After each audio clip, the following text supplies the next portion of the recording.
दिशा में किसानों को सम्मानित कर उन्हें बेहतर खेती किसानी के गुण सिखाने के उद्देश्य से शनिवार को किसान सम्मान समारोह का आयोजन हुआ। शहर के चेला छावनी वजीरगंज स्थित स्थानीय सेवा केंद्र पर एक किसान सम्मान समारोह का आयोजन राष्ट्रीय किसान दिवस पर कृषि और ग्राम विकास विभाग ब्रह्मा कुमारी ईश्वरीय विश्वविद्यालय द्वारा आयोजित हुआ। आयोजकों ने बताया कि किसान दिवस 23 दिसंबर को मनाया जाता है, लेकिन उस दिन कार्यक्रम ज्यादा होने की वजह से आज इसका आयोजन किया गया।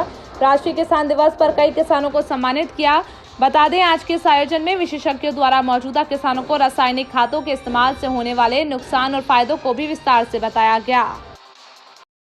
हर जगह किसानों का सम्मान दिवस के रूप में आज हम सभी ने इनको इनवाइट किया है और यौगिक खेती के बारे में हम सब ने बताया है कि यौगिक खेती हम कैसे करें जिससे हम स्वस्थ फल या अन्य उपजाऊ कर सकें, जिसमें ज़्यादा खाद वगैरह ना हो, जिससे अनेक बीमारियां फैलती हैं, उससे हम मुक्त होकर के एक स्वस्थ अन्न का पैदा करें और मनुष्य का जीवन स्वावलंबी कैसे बने।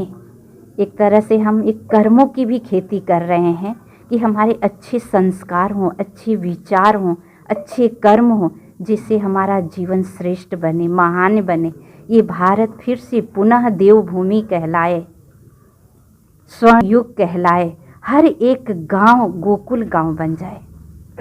इस उपलक्ष्य में हम सभी किसान भाइयों को यहाँ एकत्रित किए और इस तरह का हम सब ने इनको ज्ञान दिया। शहर से और आसपास के गांवों से आए हुए हैं। चाहो ओम शांति। नाम अपना ब्रह्मा कुमारी शशि बहन। हमारा किसान सम्मान समारोह आयोजित है जो 23 दिसंबर को होता है, लेकिन क्योंकि किसान 23 दिसंबर को सरकारी कार्यक्रम में व्यस्त रहते हैं, इसलिए हमने आज रखा है इसको।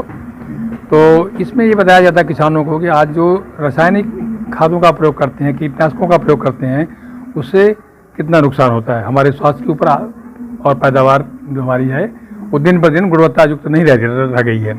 तो ये यौगिक खेती के बारे में हम आज किसानों को समझा रहे हैं। बताया गया है कि यौगिक खेती क्या है। एक तो पहले हम जैविक खेती की शुरू में जानते थे, जैविक खेती जिसमें जो कार्बनिक खादें, जो गोबर की खाद, कंपोस्ट खाद, इस तरह की खाद यूज़ करते थे हम लोग।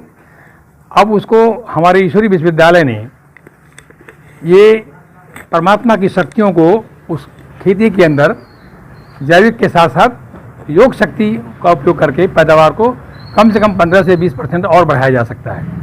ये प्रयोगों के द्वारा पिछले 10-15 सालों में ये प्रयोग चल रहे हैं बहुत से विश्वविद्यालयों के साथ में, उससे पैदावार बढ़ सकती है। इसमें हम क्या करते हैं कि जैसे गोबर की खाद, कंपोस्ट खाद और सब खादों को हम प्रयोग करते हैं, तो उसके प्रयोग के साथ साथ हम एक तो जो बीज बोने से पहले उपचारित कर लें, उसको परमात्मा की शक्तियों से उसको हम उपचारित करते हैं, सब परमात्मा शक्ति लेकर के, और हम बीजों को देते हैं, शुद्ध संकल्प देते हैं कि हमारे बीज जो हैं स्वस्थ हैं, अच्छे इनकी अंकुरण होगा, अच्छा जमाव होगा, तो ये जो है हमारी पैदावार अच्छी होगी।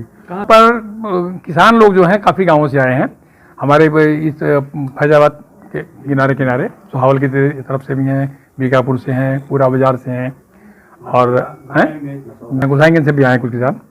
तो होता है तो चौधरी चरण सिंह के आप जानते हैं जन्मदिन पर मनाया जाता है 23 दिसंबर को, तो उसी को आज मैंने 25 को इसलिए किया है कि उस दिन सरकारी कार्यक्रम होता है, तो उसमें किसान लोग उधर भी बिजी होते हैं। तो हमारी संस्था, क्योंकि यौगिक खेती की बात हम नई बात कर रहे हैं, तो किसानों को इसका लाभ मिले, तो इसलिए हमने आज 25 को रखा है। डॉक्टर PC राम मौर्य कहते हैं। मैं संस्था से जुड़ा हुआ हूँ, स्टूडेंट, प्रजापिता ब्रह्मा कुमारी ईश्वरीय विश्वविद्यालय, इसका हेडक्वार्टर माउंट आबू में है। हमारा ये फैजाबाद सेवा केंद्र है और ये सेवाएं हम लोग करते हैं।